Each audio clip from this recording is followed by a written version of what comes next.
Hello नमस्कार प्यारे विद्यार्थियों, स्वागत करता हूं आप सभी का सीयूटी कॉन्सेप्ट में। अगर आप अभी क्लास 12th में हो और फॉरेन लैंग्वेज में अपना करियर बनाना चाहते हो तो ये वीडियो आपके लिए बहुत इंपॉर्टेंट होने वाला है, क्योंकि यहाँ पर हम बात करने जा रहे हैं जेएनयू के बारे में, यानी कि जवाहरलाल नेहरू यूनिवर्सिटी के बारे में, जो कि अपने फॉरेन लैंग्वेजेस के लिए पूरे देश में विख्यात है। और यहाँ पर तमाम जो है फॉरेन लैंग्वेजेस के कोर्सेज कराए जाते हैं, जिसके थ्रू आप यहाँ पर बीए की डिग्री हासिल कर सकते हो और उसके बाद आपके पास कई सारे अपॉर्चुनिटीज होते हैं। चाहे आप विदेशों में जॉब करना चाहते हो या फिर भारत में रह करके नौकरी करना चाहते हो, टीचिंग में जाना चाहते हो, जहां भी जाना चाहते हो, कई सारे अपॉर्चुनिटीज आपको यहां पे मिलते हैं। तो इस वीडियो में हम लोग ये बताने वाले हैं, आपको बताने वाले हैं कि यहां पर कैसे आप जेएनयू से फॉरेन लैंग्वेज में अपना बीए का डिग्री हासिल कर सकते हो।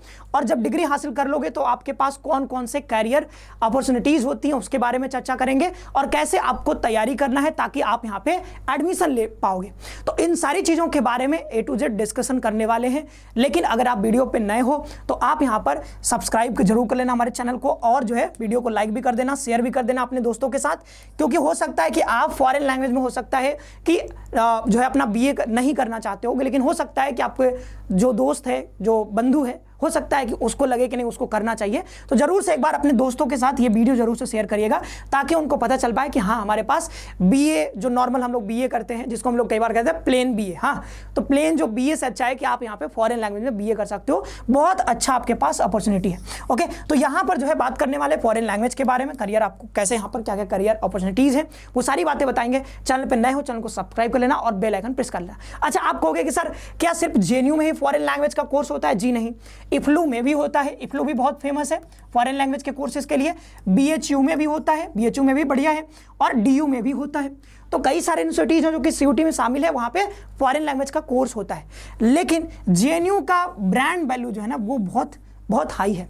मतलब ज़्यादातर बच्चे जो यहाँ पर फॉरेन लैंग्वेज में अपना ग्रेजुएशन करना चाहते हैं वो ज़्यादातर बच्चे जेएनयू को टारगेट करते हैं, और उसके पीछे एक खास रीजन भी है। एक तो यहाँ का जो प्लेसमेंट सेल है बहुत शानदार है, और लगभग मतलब मैक्सिमम बच्चों का यहाँ पर प्लेसमेंट हो जाता है। प्लेसमेंट भी बहुत अच्छा होता है, और इनके पास प्लेसमेंट सेल है बाकायदा, और कई सारे एमएनसीज के साथ इनका टाई अप होता है। अमेजन हो गया, ठीक है, गूगल हो गया, मतलब बहुत सारी कंपनीज है। इनके वेबसाइट पर जाकर के आप देख भी सकते हो जेएनयू के वेबसाइट पे कि कहाँ कहाँ कौन कौन सी कंपनीज यहाँ पे आती हैं प्लेसमेंट के लिए। ओके, तो आप जो है वेबसाइट पे जाकर के देख भी सकते हो। अब जेएनयू की एक बात और मैं खास आपको बता देता हूँ भाई। जेएनयू जो है अभी देखोगे NIRF का रैंकिंग आ गया 2025 का, हाँ सरकार की तरफ से आता है हर साल, आपको पता ही हर साल ये पब्लिश होता है गवर्नमेंट ऑफ इंडिया की ओर से। अब ये जो इस रैंकिंग में देखोगे तो यूनिवर्सिटी सेक्शन में जब जाओगे, यूनिवर्सिटी सेक्शन में, तो आपको ये सेकेंड नंबर पे मिलेगा, सेकेंड नंबर पे मिलेगा। ओके, लेकिन जब सीयूईटी में जो यूनिवर्सिटीज शामिल हैं, सीयूईटी में, उसमें अगर देखोगे तो इसमें नंबर 1 पे आती है। यानी कि सीयूईटी के थ्रू अगर आप कहीं से फॉरेन लैंग्वेज कर सकते हो, जो कि नंबर 1 यूनिवर्सिटी है, वो है आपका जेएनयू यानी कि जवाहरलाल नेहरू यूनिवर्सिटी। तो इतना काफी है बताने के लिए, और आगे आप वीडियो में जानी चाहोगे। चलो तो आगे बढ़ाते हैं वीडियो को। लेकिन आप अगर एडमिशन लेना चाहते हो जेएनयू में या कहीं भी बीएचयू में, डीयू में, कोई यूनिवर्सिटी में सीयूटी के थ्रू एडमिशन लेना चाहते हो, तो आपको करनी पड़ेगी तैयारी। और तैयारी के लिए हमारा जो है सीयूटी कॉन्सेप्ट लेकर के आ गया है, जो है श्योर सिलेक्शन बैच, पहला बैच है, और इसमें जुड़ करके आप तैयारी कर सकते हो। क्लासेस स्टार्ट हो चुकी हैं, और इसमें बीए हो, बीएससी हो, बीकॉम हो, बीएलएलबी हो, या फिर सिर्फ आप लैंग्वेज और जीएटी का कोर्स करना चाहते हो तो वो भी आपको अलग से मिल जाएगा। सिंपली आप इस नंबर पे कॉल कर सकते हो, मंडे टू सैटरडे कर सकते हो, और यहाँ पे जो है सीयूटी कॉन्सेप्ट का एप्लीकेशन भी डाउनलोड कर सकते हो डायरेक्ट जा करके प्ले स्टोर से, और वहाँ से परचेज कर सकते हो। अब सबसे पहले जानते हैं कि भाई फॉरेन लैंग्वेज हमको क्यों चुनना चाहिए। हो सकता है कई बच्चों को पता ना हो कि क्यों ही चुने हम, हाँ तो यहाँ पर बता देते कि क्यों चुनना चाहिए। तो पहली बात यहाँ पर आपको, जब एक बार आप पढ़ लेते हो कोई फॉरेन लैंग्वेज, जैसे मान लो कि मैंने जर्मन पढ़ लिया, तो जाहिर सी बात है मुझे जर्मन आने लगेगा, मुझे जर्मन पूरा मैं फ्लुएंट हो जाऊंगा जर्मन में, और मैं लिख भी सकता हूँ, पढ़ भी सकता हूँ, समझ भी सकता हूँ। तो मैं जर्मनी में जा सकता हूँ, और जर्मनी में जा करके वहाँ से मैं पढ़ाई कर सकता हूँ। जर्मन लैंग्वेज में कोई कोर्स करना हो मुझे वो कर सकता हूँ, और मुझे मान लो कि नौकरी चाहिए तो वहाँ पर हो सकता है मुझे नौकरी भी मिल जाए, रिसर्च के अवसर भी मिल जाएंगे, रिसर्च भी कर सकता हूं, हो सकता है कि मेरी जॉब भी लग जाए। बहुत सारे मल्टीपल ऑप्शंस हैं। तो एक तो ग्लोबल अपॉर्चुनिटीज मिलती हैं, हाँ, इससे आपको एक ग्लोबल अपॉर्चुनिटी मिल गया। दूसरा, एमएनसी में आपको जॉब करने का मौका मिल सकता है, जो कि बताया प्लेसमेंट सेल यहाँ पे होते हैं, मतलब जेएनयू में अपना प्लेसमेंट सेल होता है, जेएनयू की खासकर बात करें तब। और बीएचयू में भी है, लेकिन बीएचयू में उतना मतलब जेएनयू के कंपैरिजन में उतना अच्छा नहीं है, बट हाँ जेएनयू का तो बहुत अच्छा है। तो यहाँ पे देखोगे अमेजन हो गया, गूगल हो गया और कई सारी कंपनीज यहाँ पे आती हैं, जो कि इनके वेबसाइट पे, जेएनयू के वेबसाइट पे जाकर के आप देख सकते हो। और यहाँ पे ट्रांसलेटर की वैकेंसी आती, मतलब ये ट्रांसलेटर के तौर पर काम करना चाहते हैं, तो ये इनको ट्रांसलेटर की जरूरत होती है, तो वो ये हायर करते हैं यहाँ से, ठीक है। फिर यहाँ पर इंटरप्रेटर्स, कंटेंट एनालिटिस्ट जो है एनालिस्ट, ये सब की जरूरत होती है, तो ये सब यहाँ पे चाहते हैं, तो जो भी जरूरत के हिसाब से अपना जो है प्लेसमेंट यहाँ पे लगता है। गवर्नमेंट जॉब्स की बात करें तो यहाँ पर भारतीय विदेश मंत्रालय में आपको खासकर यहाँ पे जॉब के चांसेस रहते हैं, क्योंकि आप देखोगे जैसे अभी जो है यहाँ पर एससीओ का समिट चल रहा था, अभी आपको पता होगा। हाँ, जो है मोदी जी गए हैं चाइना में गए हैं, तियानजिन शहर, तो यहाँ पे गए हुए हैं और यहाँ पे पुतिन आए हुए हैं, और चाइना के जो यहाँ पर वो तो है ही, हाँ, शी जिनपिंग, तो कई लोगों से मुलाकात हुई। अब देखोगे तो जो व्लादिमीर पुतिन है वो अपना रशियन लैंग्वेज बोलेंगे, और चाइनीज जो है शी जिनपिंग ये अपना चाइनीज लैंग्वेज बोलेंगे, और मोदी जी बोलते हैं हिंदी। अब तीनों लोग मिलेंगे और मैं बोलूँगा हिंदी में, पुतिन बोलेंगे रशियन में, और ये शी जिनपिंग बोलेंगे चाइनीज में। अब समझ में तो किसी को आएगा नहीं, क्योंकि एक दूसरे का लैंग्वेज किसी को आता ही नहीं है। तो यहाँ पे फिर आता है हमारे पास ट्रांसलेटर।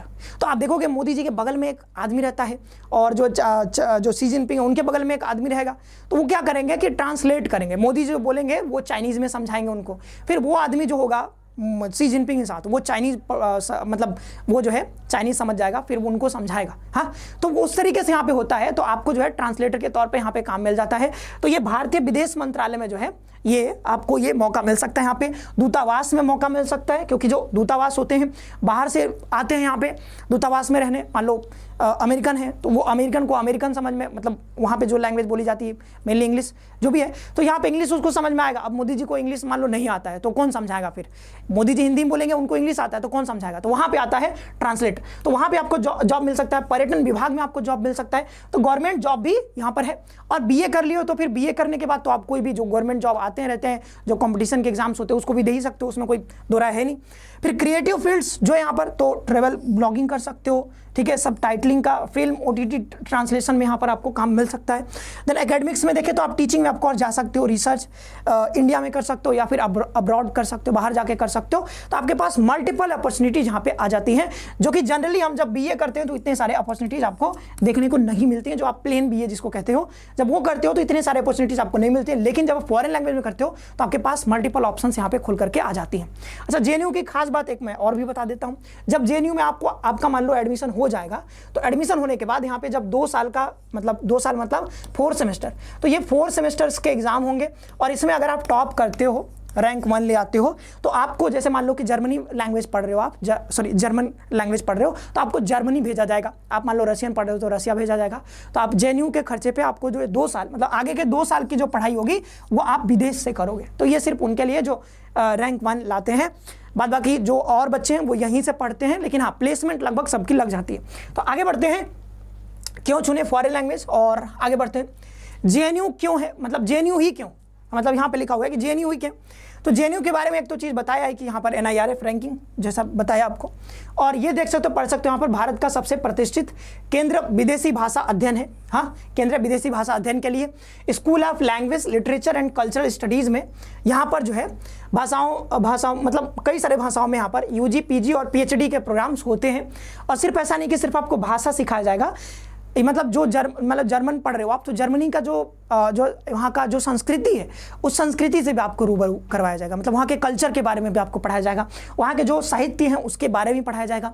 तो MA भी कर सकते हो आप यहाँ से आगे करके, और अगर आपको पढ़ना है, साहित्य पढ़ना है वहाँ का, या फिर और भी आपको कल्चर के बारे में जाना तो MA भी कर सकते हो, या फिर आप चाहो तो आगे चल के PhD भी कर सकते हो फॉरेन लैंग्वेज में, क्योंकि आपके पास ऑप्शंस होते हैं। जेएनयू में PhD भी होता है। फिर देखिए यहाँ पर प्लेसमेंट सेल है, टाई अप्स होते हैं इनके कई सारे कंपनीज MNCs के साथ। तो यहाँ पर आराम से आप जो है करियर ऑप्शन के तौर पर देख सकते हो, प्लेसमेंट भी आपका लग जाएगा बहुत आराम से, और बढ़िया मतलब लाख में लगता है, ठीक है, तो बढ़िया प्लेसमेंट भी होता है। अब यहाँ पर जेएनयू में फॉरेन लैंग्वेज यूजी कोर्सेज कौन कौन से कोर्सेज हैं, तो कोर्सेज देख सकते हो, मतलब आप कौन कौन से फॉरेन लैंग्वेज में यहाँ पर बीए कर सकते हो। तो पर्शियन में कर सकते हो, ठीक है, सेंट्रल ये जो है एशियन स्टडीज़, मतलब centre of Persian and central Asian studies में मतलब एशियन जो लैंग्वेजेस होते हैं वो आप पढ़ते हो यहाँ पर।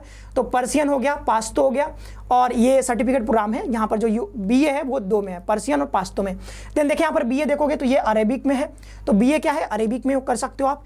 बीए इन जापानीज कर सकते हो जो कि बहुत डिमांड में है, क्योंकि जापान में आप जानते हो कि लेबर फोर्स की बहुत कमी है। वहाँ पे आप देखोगे तो वहाँ का जो पॉपुलेशन है, यंग पॉपुलेशन बहुत कम रह गई है, और एजिंग पॉपुलेशन जो है वो लगातार बढ़ रही है। इंडिया में देखोगे तो उल्टा केस है, हमारे यहाँ जो है यंग पॉपुलेशन बहुत ज़्यादा है। तो जापान में देखोगे तो काम करने वाले लोगों की कमी है, तो वहाँ पे अगर जाओगे आप तो वहाँ पे आपको ऑफकोर्स वहाँ पे लोगों की कमी है, तो आप जाओगे, अगर आपको जापानीज़ आएगी तो आप आराम से वहाँ पे जॉब ले लोगे आराम से, मतलब बढ़िया, आपको बढ़िया अपॉर्चुनिटी है। तो जापानीज़, कोरियन जैसे ये जो लैंग्वेज है, जर्मन जैसे जो लैंग्वेज है काफ़ी डिमांड में है, तो ये आपको बढ़िया जो है प्लेसमेंट दिलवा देगा। तो अब ये देखो कोरियन लैंग्वेज है, कोरियन में कर सकते हो, चाइनीज़ में कर सकते हो, फ्रेंच में कर सकते हो, फिर यहाँ पे जर्मन में कर सकते हो, और क्या कर सकते हो यहाँ पर रसियन में कर सकते हो। तो रसियन भी एक अच्छा ऑप्शन हो सकता है, क्योंकि रसिया के पास भी लेबर फोर्स उतना नहीं है। ये जो है जब से वार चल रही है तो और ज़्यादा इनका जो है हालत ख़राब हो गया। यूक्रेन के साथ वार में इनके कई जो मतलब यंग पॉपुलेशन है वो उनके काफ़ी जो है नुकसान हुआ है इनको, तो यहाँ भी काफ़ी मतलब आप जा सकते हो, यहाँ भी आपके पास ऑप्शन है, बढ़िया ऑप्शन है। स्पेनिश कर सकते हो, तो ये सारे ऑप्शन है आपके पास। टोटल 9 या 10 लैंग्वेजेज हैं, 11 या 10, 1 2 हो गया, 3 हो गया, 4 हो गया, 5 6 7 8 9 10, तो टोटल 10 लैंग्वेजेज हैं जिसमें आप यहाँ पर ये बीए कोर्स कर सकते हो। बीए का कोर्स करते हो टोटल 10 लैंग्वेज में, फॉरेन लैंग्वेज में, तो आराम से ये कर सकते हो और अपना ग्रेजुएशन की डिग्री ले सकते हो। अच्छा, ये जो है जो हमने बताया कि आपको जो है जैसे जेएनयू अपने खर्चे पे भेजती है 2 साल पढ़ने के लिए बाहर, वैसे ही आप देखोगे तो बीएचयू में भी ऐसा है। लेकिन बीएचयू में क्या होता है कि यहाँ पर 5th सेमेस्टर में शायद भेजा जाता है, जहाँ तक मुझे आइडिया है। तो यहाँ पे क्या होता है कि जब आपको अगर आप गोल्ड मेडलिस्ट हो तो आपको भेजा जाएगा। हाँ, अगर आप बहुत बढ़िया करते हो इसमें बीएचयू में भी भेजा जाता है। लेकिन हाँ, बीएचयू में ऐसा नहीं कि 2-3 सालों के लिए, ऐसा नहीं 2 सालों के लिए, 1 साल भर के लिए नहीं, हाँ कुछ दिनों के लिए भेजा जाता है बाहर, मतलब एक तरह से कैसे टूर पे भेजा जाता है। तो वो भी बीएचयू अपने खर्चे पे भेजती है, लेकिन वो उनको भेजा जाता है जो गोल्ड मेडलिस्ट होते हैं। अब ये देखो जेएनयू में कैसे सिलेक्शन होता है। तो जेएनयू में सिलेक्शन जो होगा वो सीयूटी के थ्रू होगा, जैसे पहले ही आपको बता दिया था। तो आपको सीयूईटी का एग्जाम देना होगा। सीयूटी के बारे में तो डिटेल में वीडियो बना ही चुके हैं, पीछे मतलब बहुत पहले डिस्कस किया इसी चैनल पे, वो वीडियो पड़ा होगा, उसको देख सकते हो। अब ये देखो भाई एग्जाम पैटर्न क्या होगा, सीयूटी में क्या क्या पेपर हमको लेना होगा। तो आपको लेना होगा सिर्फ इंग्लिश लैंग्वेज जो होता है, लैंग्वेज टेस्ट सेक्शन 1 में आपको सिर्फ इंग्लिश लेना है। कॉम्प्रिहेंशन, वोकेबलरी, ग्रामर, ये जो है आप जानते हो ये सब पूछा जाता है। सिलेबस आपको पहले से पता है, उसमें भी वीडियो बना चुके हैं, तो डिटेल में बात नहीं करें सिलेबस के ऊपर। अगर देखना है तो वो वीडियो देख लेना जिसमें सिलेबस के बारे में बात किया है। कॉम्प्रिहेंशन से आता है जनरली, और वोकेब से, ग्रामर से ये सब सवाल आते हैं। तो एक हो गया आपको इंग्लिश लेना कंपलसरी। अगर आप हिंदी लेते हो तो आपको यहाँ पे नहीं मिलेगा एडमिशन। हाँ, फिर अगर आप यहाँ पे दूसरा लेना होगा आपको जनरल एप्टीट्यूड टेस्ट। तो अगर आप इंग्लिश और जीएटी लेते हो तो आपको यहाँ पे एडमिशन मिल सकता है, मतलब एलिजिबल हो जाओगे आप यहाँ पे एडमिशन लेने के लिए। अगर आप जीटी और इंग्लिश में से कोई एक नहीं लेते हो, मान लो कि इंग्लिश नहीं लेते हो, तो फिर आप एडमिशन यहाँ पे नहीं ले पाओगे। जीएटी नहीं लेते हो तो भी नहीं ले पाओगे। इंग्लिश और जीएटी कंपलसरी है। देन देखो यहाँ पर क्या है कि जेएनयू में बीए फॉरेन लैंग्वेज के लिए डोमेन सब्जेक्ट नहीं मांगा जाता है, सिर्फ इंग्लिश और जनरल टेस्ट जरूरी है। तो कोई डोमेन सब्जेक्ट की रिक्वायरमेंट नहीं होती है। No need of foreign language knowledge entry level, शुरुआत जेएनयू से ही होती है। मतलब देखो कि ऐसा होता है यहाँ पे कि जैसे अभी आप 12th कर रहे हो, तो अभी आपके पास कोई ऐसा नहीं कि आप कोई फॉरेन लैंग्वेज जानते होगे। आप में से कई लोग जैसे आप लोग, कुछ लोग होंगे जो पढ़े होंगे, मान लो कि अपने स्कूलों में कहीं पे होता होगा, क्या पता, जहाँ पे फॉरेन लैंग्वेज पढ़ाया जाता होगा। लेकिन 12th तक मेजरली बच्चे जो है कोई भी फॉरेन लैंग्वेज नहीं पढ़ते हैं। मेनली वो पढ़ते हैं इंग्लिश पढ़ते हैं, हिंदी पढ़ते हैं, और हमारे यहाँ तो संस्कृत चलता है यूपी में, यूपी बोर्ड में। तो यहाँ पे संस्कृत पढ़ लेते हैं, और हो सकता है दूसरे बोर्ड में कुछ और पढ़ाया जाता हो। तो अब देखो कि आपके पास कोई फॉरेन लैंग्वेज की मतलब ऐसा कोई नॉलेज है ही नहीं आपके पास। मान लो आपको जर्मनी में कुछ नहीं आता है, आपको जापानीज कुछ नहीं आता है, कुछ आइडिया नहीं है, रशियन कुछ आइडिया नहीं है। लेकिन यही तो फायदा है जेएनयू में एडमिशन लेना का। यहाँ पर जो है एंट्री लेवल पर कोई फॉरेन लैंग्वेज जानने की जरूरत ही नहीं है, आपको सिर्फ इंग्लिश और जीएटी से एडमिशन मिल जाएगा। अगर कोई बच्चा हिंदी में भी मतलब पढ़ा हुआ है हिंदी मीडियम से, फिर भी वो सिर्फ अगर इंग्लिश लैंग्वेज की तैयारी कर ले अच्छे से, इंग्लिश लैंग्वेज की, तो आप आराम से यहाँ पे इंग्लिश और जीएटी का पेपर देकर ले सकते हो एडमिशन। और आपको कोई फॉरेन लैंग्वेज पहले से आने की जरूरत नहीं है कि आपको पहले से आता रहेगा तभी आप एडमिशन लोगे, ऐसा कोई रिक्वायरमेंट नहीं है। बस आपको सीयूटी का एग्जाम देना है और इंग्लिश और जीएटी में बहुत अच्छा अंक लाना है। फिर वहाँ पे जब एडमिशन ले लोगे तो वहाँ पे आपको फॉरेन लैंग्वेज बहुत सही से सिखाया जाएगा, मतलब शुरुआत से एकदम लेवल 1 से ऐसा सिखाया जाएगा, एकदम बढ़िया, एकदम मस्त। फिर एलिजिबिलिटी की बात करें तो एलिजिबिलिटी में देखोगे एलिजिबिलिटी क्या है, तो एलिजिबिलिटी बस वही है, क्लास 12th में अपीयरिंग हो या फिर क्लास 12th पास आउट हो विथ 45% मार्क्स, तो आप यहाँ पे एडमिशन ले सकते हो। तो ये जो है अगर आप जेएनयू से फॉरेन लैंग्वेज में करियर बनाना चाहते हो तो वो हमने बता दिया है। अगर आपको जानना है कि इफ्लू में कैसे एडमिशन होता है, अगर आपको जानना है कि बीएचयू में कैसे फॉरेन लैंग्वेज होता है, यहाँ पे प्लेसमेंट का क्या हाल है, अगर आपको जानना है कि नहीं डीयू में क्या क्या चलता है, कौन कौन से फॉरेन लैंग्वेज, अगर आपको जानना है फॉरेन लैंग्वेज के बारे में और, तो आप कॉमेंट कर सकते हो। मैं क्या करूँगा, बीएचयू पे, जेएनयू पे, इफ्लू पे भी वीडियो बना दूंगा, आप उसको भी देख सकते हो ताकि और भी डिटेल में आइडिया आपको लग जाए। लेकिन हाँ, जेएनयू मेरे अनुसार जो अगर आप फॉरेन लैंग्वेज करना चाहते हो तो ये नंबर 1 पे होना चाहिए, आप यहाँ पे कंसिडर कर सकते हो नंबर 1, ठीक है। तो अब ये देखो, ये बता ही दिया था कोर्स के बारे में, तो इसमें जुड़ करके तैयारी कर सकते हो। ये 28 अगस्त अब हटा देना, हाँ, तो 28 अगस्त बीत चुकी है, तो ये जो है आपको इस नंबर पे कॉल करके बात कर लेना। कोर्सेस आ चुके हैं, कोर्सेस में जुड़ करके तैयारी कर सकते हो, प्रिपरेशन कर सकते हो। मिलते हैं नेक्स्ट सेशन में। आप सभी का बहुत बहुत धन्यवाद, खुश रहो, पढ़ते रहो और अपना ख्याल रखो।